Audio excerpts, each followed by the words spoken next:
Ross is very excited about it. He's big into Formula One, and I was very sceptical. And I was going, right, well, I suppose I'll have to be enthusiastic because we want to do well for the summer. Okay. I'd say it was about 30 seconds in, Rory, when I was going, this is going to be fun. About a minute in, I said, this is going to be tremendous fun. Now I'm pretty sure it mightn't be the best movie I see this year, but it's probably the most fun. And Rory, this movie, in terms of spectacle, this movie is made for you, right? Some people said it's like, is it not just Top Gun Maverick, with cars? As if that's a bad thing, Rory. Top Gun Maverick was great, and it's all the same. And from the same director. It's from the same director. And a lot of the same ingredients. A movie star who does not look like he's in his 60s. Absolutely cooler than cool, which is exactly what you need for this role.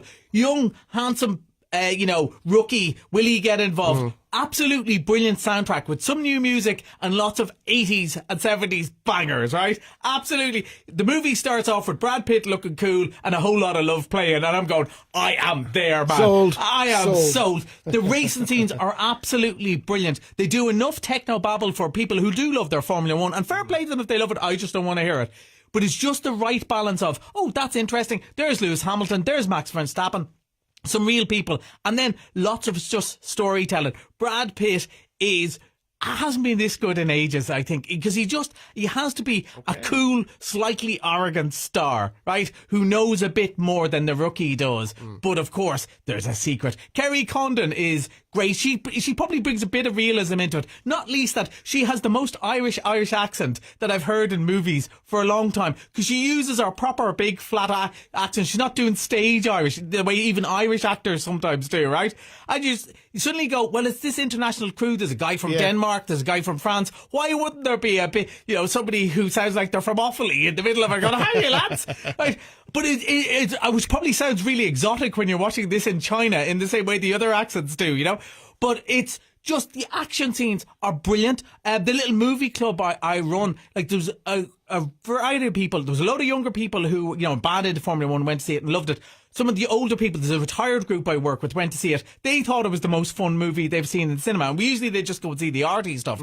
It is just the most crack, and on the biggest screen possible. Now, of course, Rory, we were talking about advertising, and you would expect people to say this. I work in cinemas. I'm always going to say this. But seriously, you gotta see how big and loud the cars are. And as they zoom in, and because they did the same thing as they did with Top Gun, where there's a camera, look at you at the point of view of the camera.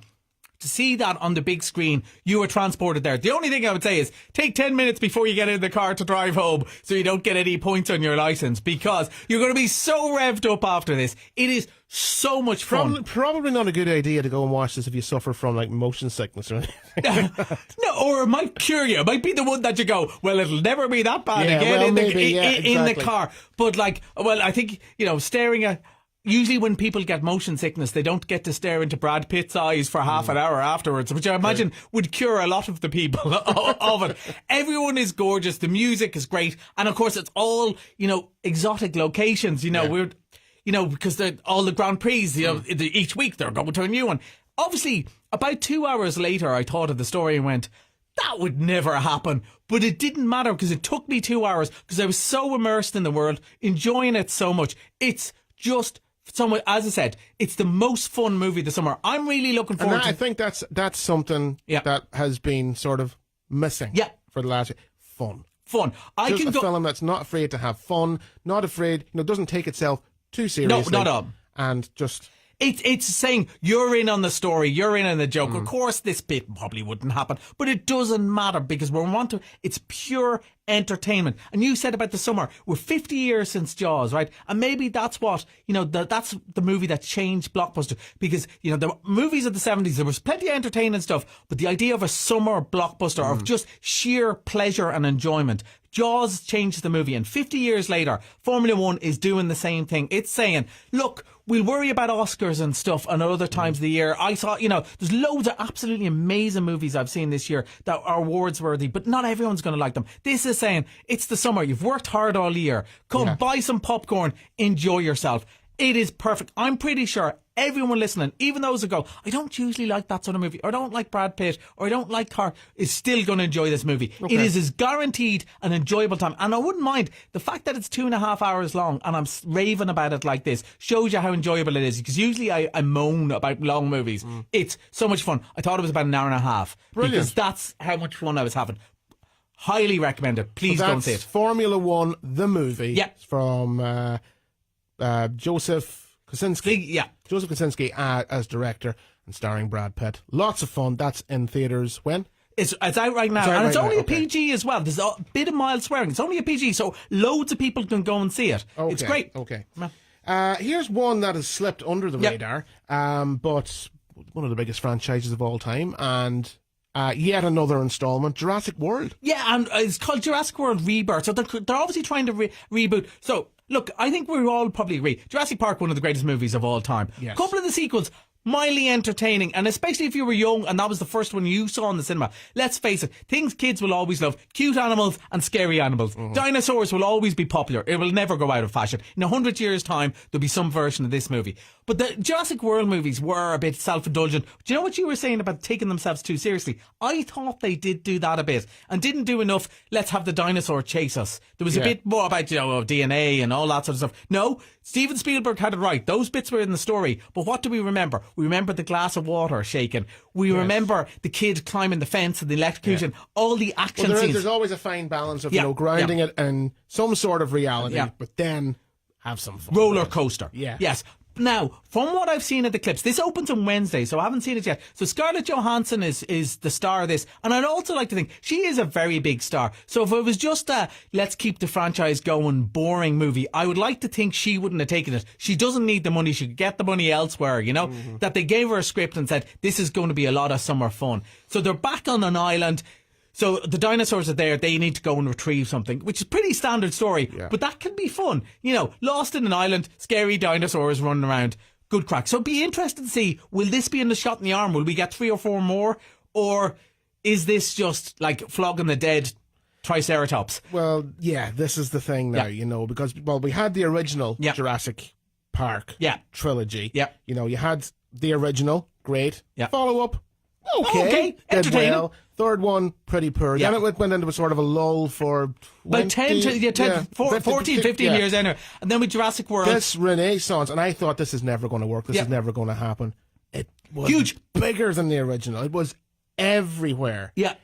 And then no, sequel, I couldn't agree more. It was huge, but I think it was in that way that the mum and dad were sitting there going, I don't think this is as much crack as the first one, but it was the first time the 10-year-old had seen the dinosaurs on the big screen, and that was enough for them. So I suppose what we're hoping, both of us are hoping, is I'm pretty sure the 10-year-old and 12-year-old are going to be happy with this, right? Because the dinosaurs on the big screen will always be good crack. It's, have they reimagined it enough to get me and you to enjoy it as well as the kids? And that's the test. Well, they've already gone down the route of, creating a new group of main characters with Jurassic World and then reuniting them with the original group of characters, the Sam Neil's and the Laura Derns and the Jeff Goldblums. It didn't work. It didn't work. It was thrown together, shoehorned in, wasn't it? Really shoehorned in. Didn't work. And it sort of left that second trilogy sort of left you with a bit of a bad taste in your mouth.